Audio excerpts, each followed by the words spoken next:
itu, kalau undangan itu undangan klarifikasi.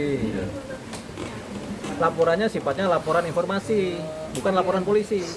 Jadi kalau ada laporan informasi, ada ya laporan informasi ya, atau DUMAS, pengaduan masyarakat yang belum LP, itu kemudian diundang. Diundang itu namanya undangan klarifikasi. Jadi bukan pemanggilan pro justisia, jadi undangan klarifikasi. Boleh datang, boleh nggak datang kalau klarifikasi itu. Hanya untuk ditanya-tanya. Tapi biasanya itu laporan berupa laporan informasi atau DUMAS. Belum masuk ke LP. Belum, kalau LP sendiri laporan polisi. LP nomor sekian-sekian, tapi namanya LP, laporan polisi. Berbeda antara LP dengan DUMAS dengan laporan informasi. Gitu. LE, DUMAS, baru LP yang hukumnya.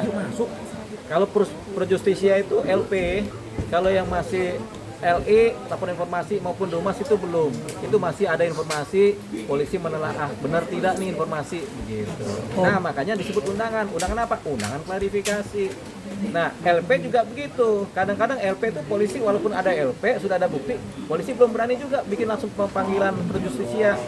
Diundang dulu nih untuk klarifikasi lewat penyelidikan tapi dengan kode LP. Gitu. Oke, tapi itu belum tentu bisa naik ya Bang. Ketika memang tidak terpenuhi. Iya, belum tentu. Itu kan masih ketemu orang gosip, dikasih tahu ke polisi ini ada cerita gosip gini nih, tolong dong diperiksa, kan gitu diselidikin kan begitu. Jadi belum tentu menjadi penyidikan. Ketika tadi aku juga kan ada 6 produk yang dilaporkan ya Bang. Produk dengan invoice pembelian tahun 2023. Namun barang yang diberikan sebagai bukti itu adalah tahun 2024. Ya. Ini bisa di SP3 lead gak sih Bang?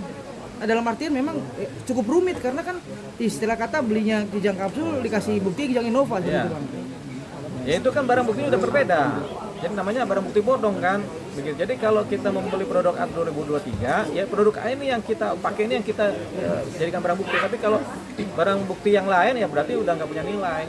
Gitu. Oke, Abang ngeliat gak sih Bang di kasus ini mengada-ada Bang, mengadi-ngadi? Ya mengada-ada.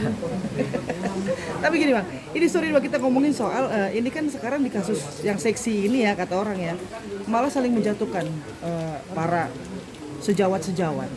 Abang ngeliat gini seperti apa sih Bang? Di kasus Wan Prestasi begini, di kasus ini begini, kok saling serang nih sejawat?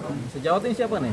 Lawyer itu lawyer. Lawyer itu lawyer. Oh itu dari zaman dulu udah begitu. Makanya disebut lawyer, pembela. Pembela itu saling serang, begitu. Dia membela kliennya, diserang pembela lawan kan begitu. Itu udah pasti. Personal Bang. Personal udah pasti begitu. Kalau ilmunya belum tinggi, gitu.